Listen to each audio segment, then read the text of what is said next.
pretty much with mood swings. It's like your mood will shift, a lot in the season. So one minute you're cuddly, the next minute you're like, screaming at this person in public, particularly, the guys that you were involved with in the house, which is Kaikomi and Koinsola. So was that you or in the house, or that's you on a normal day? So that was me before coming into the house. And now in the house, I had to deal with 28 different people. So a lot of times, even when I'm irritated at something, I just have to deal with it. So now coming out, I've learned how to deal with irritation. Just stay calm, move, and just smile. You should. Yeah. I think even so far with your media rounds, I'm impressed because the level of basketballs I was expecting, I was like, okay, she's learning. Thank you. But let's move away from that. Obviously, we're going to talk majorly about your time, on the show. But I'm going to pick this one with Coin where, you kept saying that he was selfish. I think that was in the final week. And so to the viewers, we didn't understand, where that was coming from. Because for somebody who, in a way, felt understandably, jealous about his female friendship with Dede, you also did the most, like, in parties with, like, dancing with Mensan and, just doing your thing. So it was like a situation where it felt like, what exactly did you mean, when you called him selfish? Okay, so I was never jealous about his friendship with Dede because, like he said, they were just friends, and he was so. And I think everybody's selfish. So if he was selfish at some point, I was selfish too. Everybody's selfish. At some point in life, you have to be selfish and think about yourself alone. So I think maybe that's what he was doing at that point. Would you say you can take what you give? Yeah, sure. So with the situation with, Coin particularly, do you think that you could... So, for instance, let me give a quick example. I remember you telling Jason, like, no more, because of Sultana, no more dancing with Joanna like this, no more doing this. But it just felt like if Coin did a couple of things, it would trigger you, but you were also doing the most. Well, Coin said it was fun, so it kept on just being fun. Okay, so we're going to move away from that statement. You also had You had a reputation for saying nasty things about your friend when you're fighting with them or you're arguing with them. So it's like you're really cool, but the moment there's an argument, I'm going to give an instance, the salon situation with Imisi, and you called her, there was a word before idiots, but I can't say the word on radio. The same with Coin, the same with Kola. I think you were having a conversation with Denario, like, you don't even find yourself, you'd be like monkey. So it felt like, why do you always have to go all to that length just because you were having issues with people? Well, I don't know. I think on Sunday when we had the whole pick someone and describe them, I think Kola did a very good description. And if the viewers saw it, then I think they should already know that everybody's angry at some point and you say things you don't mean. If they're your friends, you resolve and then you move away from it and you move on, and I'll go to positivity. And that's what I'm on now. Okay, moving away from that, your biggest rival this season was Thelma. We just couldn't understand it. And she came here and I had a conversation, with her as well. So with that, because this is how it started, she inviting Kaikumi to the head of house room, right? And knowing that there was not anything necessarily in that relationship, why did it feel so embarrassing to you at the time? Okay, I don't know how I felt at that time, but I've moved past it. So what do you think the issue was? I don't know. I can't even place it because it was a game and we are all gamers. We all played our role in the house. Where do you stand with Mide and Joanna right now? I mean, you called one anglerfish, you called one Dracula. Where'd you guys stand?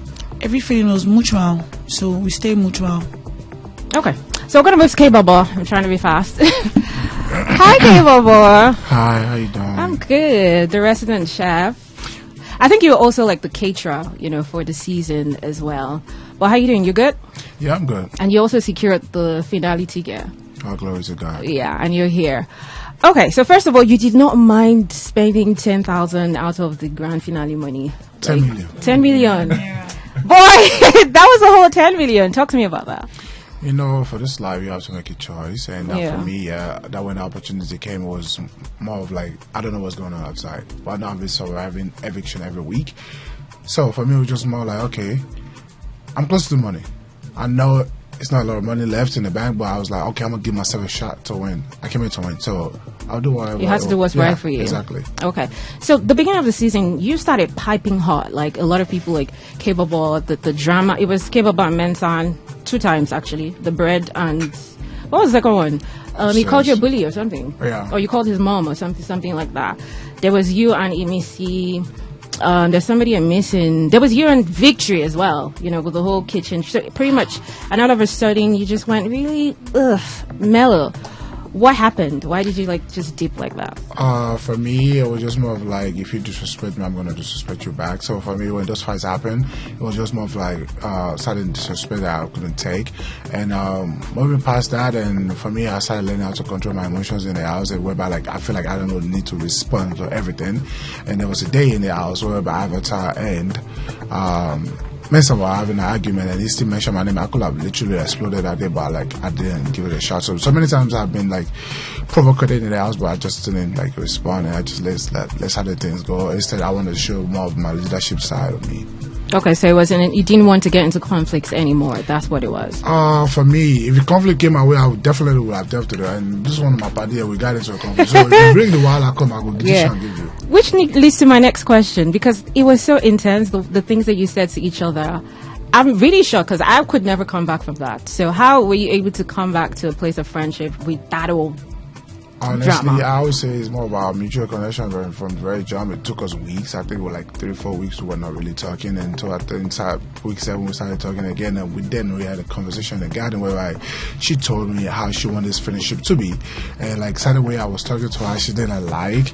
So I was like, okay, now I understand how you want me to approach you and talk to you certain way. So Okay, so she did reach out to you and you guys, started. Yeah, we had a conversation. Yeah. Well, glad, because people were hoping. You guys were very hilarious in the beginning. People were even hoping for a sheep there, but you did not give us the sheep. But you used to crack us up. Definitely, used to crack us up with your bands.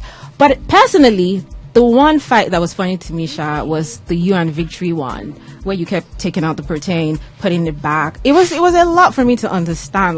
Boy, which one is this one? Are you kitchen prefect or what? I was the kitchen prefect. What's happened? So for me in the house, it was just more of okay, when so that week we won the wager, yeah. So I was like, okay, I'm in charge, yeah. He was on my team, so giving him protein was not a problem. So people always go to the freezer, carry meat, carry fish anytime where they want to cook anyhow. So just more of having a balance of surviving for a week, and people just don't want to maintain. Why were you bringing the whole thing out? I don't understand. Because he said we should share everything. I was like, more carry and go share them now. Make everybody collect their home. I was like, what is wrong with K-Baba today? He was just so annoying. He know how to instigate and make you get anger out of you, and that was what happened between me and Victory. Yeah. Okay, so we're gonna go to the bread war. It was heated. It was really heated. Yeah. But this is my question though. You were so sure it was Mensa. You said everything on earth. Mr. Mensa could not defend himself, but upon realization that it wasn't Mensa, how did you feel?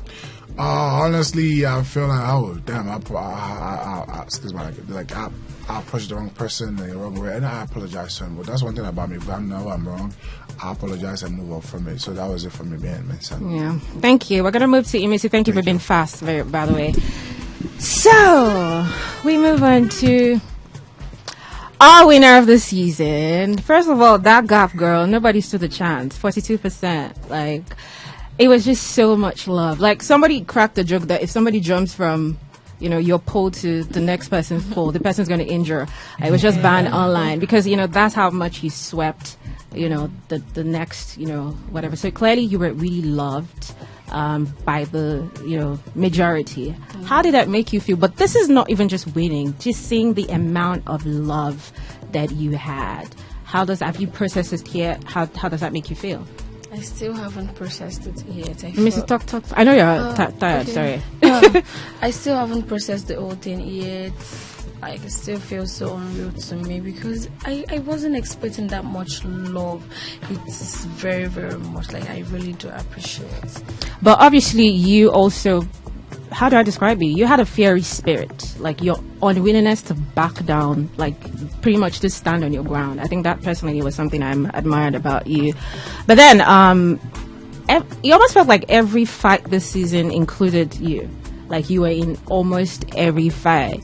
Imisi and K-Baba, Imisi and Faith, Imisi and Rude Boy. That was another dirty one. And then you faced them head on, definitely. One woman army. We'll give you that. But why do you think, because it was always about food or the kitchen. always about food or the kitchen. Why do you think you constantly got into fights, in the kitchen or about food? Every single fight was about that. Because I care a lot about my belly. Survivor is a thing for me. You can and I don't like people cooking for me because these people in the house, they there's a certain way they love to eat. I don't like to eat I don't like to eat some certain things they use and eat. I hate pepper a lot. They come, so I really want to eat what I'm comfortable eating. And if people are not comfortable, and I don't think I have a problem. Like, you guys don't actually have a problem with me eating what I want because I don't even overeat. So why are you having and I think it was the second day we got to the house because I told you people, I am not going to be doing this group thing of a thing. I want to cook my own food. So and I feel like people were really coming for me because they feel like I just want to get a problem because they felt like what was the problem? That's what I want to maybe know. I was trying to be alone, do a lone thing, and I'm not trying to. I just don't want to I'm still trying to even relate to me eating with everybody, cooking. And I don't and most it was the guys that was coming for. I felt I don't like when guys come for me. It's like a threat to me. So that's about that. You did well. So how did you feel when you seized the spoons and the entire house could not eat with the cutleries? Walk me through what was going through your head. Oh my God, I was actually fighting for a friend. I was fighting for Isabella. Yeah. Oh, okay. Yeah, because later that day, after the whole Isabella stuff happened, then Kola came upstairs with Bright and all of that. They brought my own drink for me. Then I told Kola that if this is it was about me and Isabella, then now you came to me alone without going to meet her, and she now felt so alone. I really felt bad that if you don't give her that drink, then I'm not going to do. Though when I took the spoon, when Jason caught me, I said, "Act like you didn't see me." So Jason knew. He caught me. Okay.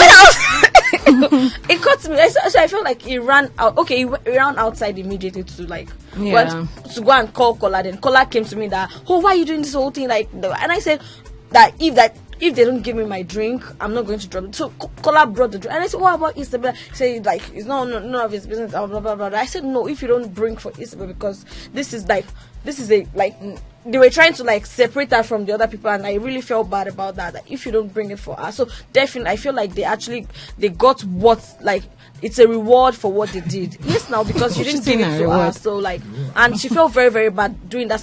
Even the next day till Saturday, that Saturday she was still feeling very very bad. Yeah, so and that's just about that. Yeah. Okay. Of course, speaking of Kola, I'm going to touch on it. For you, what was it? There was, because you had a couple of friends, but Kola stood out for you. You always wanted him to be good. You cared about him so much, and we could see it. What was it about Kola that just was so special? Kola is an amazing person. Is the way the tone of your voice even? Oh no! Go ahead. Yeah. Kola is an amazing person, and he cares about me as much as as much as he cares about me. Okay. It's about that. It's not a mutual thing between us. Yeah. My next question, but this is for you particularly as the winner of the show. How do you intend to stay relevant, in the long run, just when the whole fame sort of, fizzles down a little? Sincerely, I don't know about this whole fame thing, so I feel I'm going to ask people, people that really have knowledge about this fame thing, they should put me through, because sincerely I don't know because I see people that really come to limelight and all of a sudden they just go back to so I'm going to seek for how am I going to, because I'm very young and I'm new to this, so I'm going to seek for people's advice and know the way forward. Just curious, is your favorite song Oblé? Is that your favorite song? No, for the season I would say yes. Yeah. Okay. All right, let's move to Kola. I don't have time. I'm on Kola's on plenty. I don't even know where to start. Of course, you were very fashionable. I mean, your fashion was very mature, but you were also the calculated whisperer or talebearer, of the season. I'm sure you've heard that a lot. Where do I even start?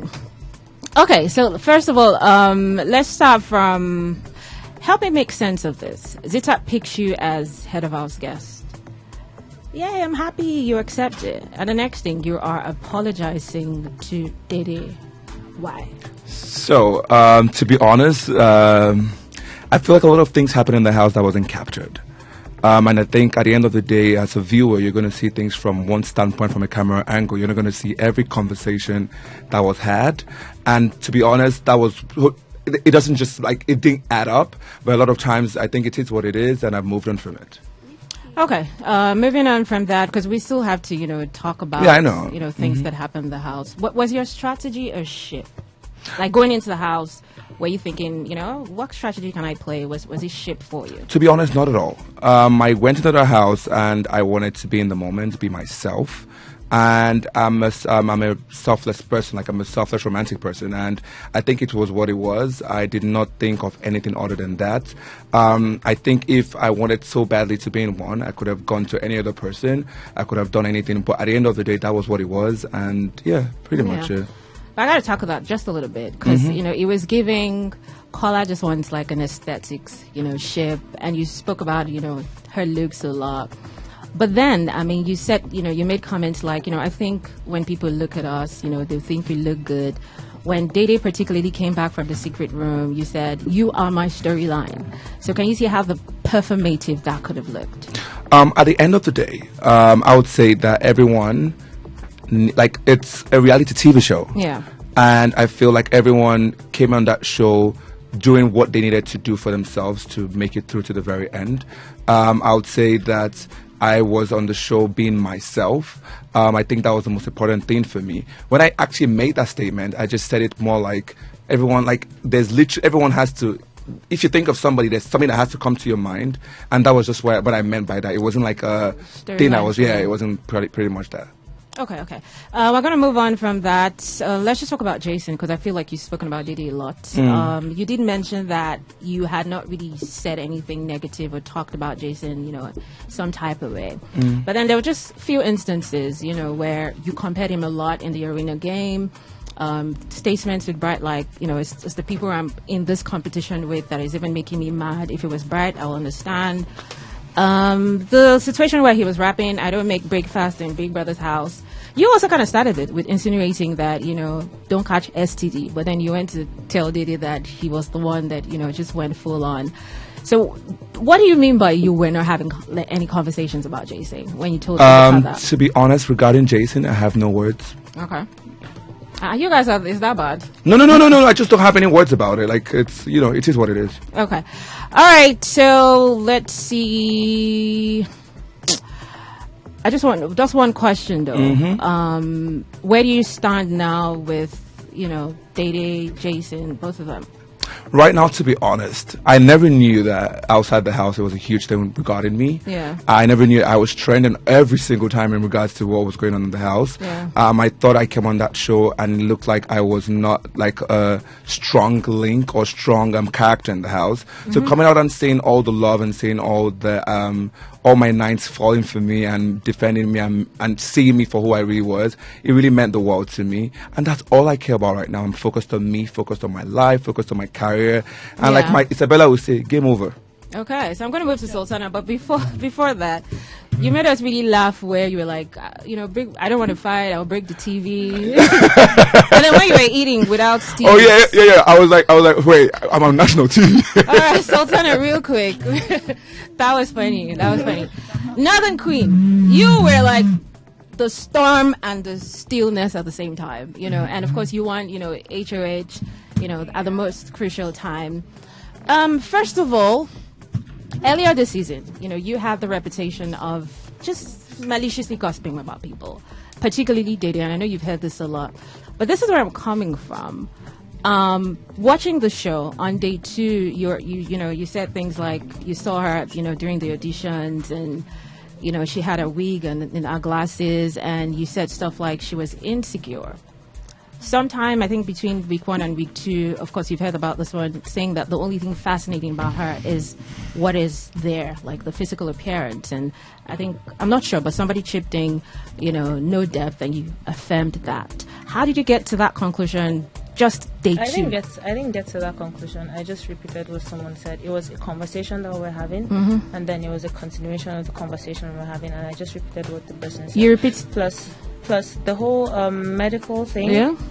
I didn't just mention Dede. I mentioned Joanna, I mentioned the people that I saw there, and then whatever that was said, you can have your perception of somebody. You can see me now and just have a perception, it doesn't mean that that person is like that, but then you just have this perception and then that's it. Okay, but are you saying that you did not say that there's no depth to her? I repeated what was said. But you did say there's nothing fascinating about her look. I repeated what was said. No, I watched this conversation actually. Okay. You did say, I watched it, that's why this is funny. You did say, I repeated you see what was said. Sultana. Yes, ma'am. Okay. So did you say that there's nothing fascinating about, the only thing fascinating about Dede is just her physical appearance or not? We're having a conversation, and like I said, I repeated what was said. So you're saying that's a no? I repeated what was said. Okay. I just repeated what was said. Okay, I was hoping you were going to stand on business though, because I watched this one, so that's why this is funny to me, because I watched it. Well, the thing is, if you bring up any other thing that I have said, I will tell you I said. I will tell you I said. Okay. So moving on, a lot of people felt you were not remorseful as well, and this is not about apologizing, in public, pretty much to Dede, about the box incident. Do you think that's true? Okay, so at first people have their own. Number one, people would have their own opinions. That's one. Secondly, before the apology outside, I already did in the house. Yeah. Right? Was it to her? Yes, I did to her. Okay. Yes. So you think you were remorseful about the situation? I don't think I was remorseful, or I don't think I am remorseful. Okay. We move on from... I am remorseful. I don't think I am. Okay. Now I'm talking about the situation though. And I'm answering you. Yeah. Okay. We're going to move on from that. You had an opinion, I think it was the second to the last day, about Imisi being in love with, Kola, and that's why she and Dede her drifting. How did you come to that conclusion? Oh no, I said, and it was to my friend. It was to Jason. It was to my friend. I said to Isabella, I said that Imisi is. No, it wasn't. I didn't say she was falling in love. I said it was seeming like she was going to have something to do with mental, and it was beautiful to see. Okay. That was basically it. Okay, I have a message here from a fan of yours, just before we wrap this up. She says, Sultana, my beautiful baby, my northern goddess, love you so much, and I wish you God's protection, favor upon you, amen. And this is from Mommy Cheesy. Thank you so much, Mommy Cheesy. Yeah, so I'm just going to, end it there. Thank you guys for coming on the show. But you guys give us a show. All of you this season definitely gave us a show. Well done, well done.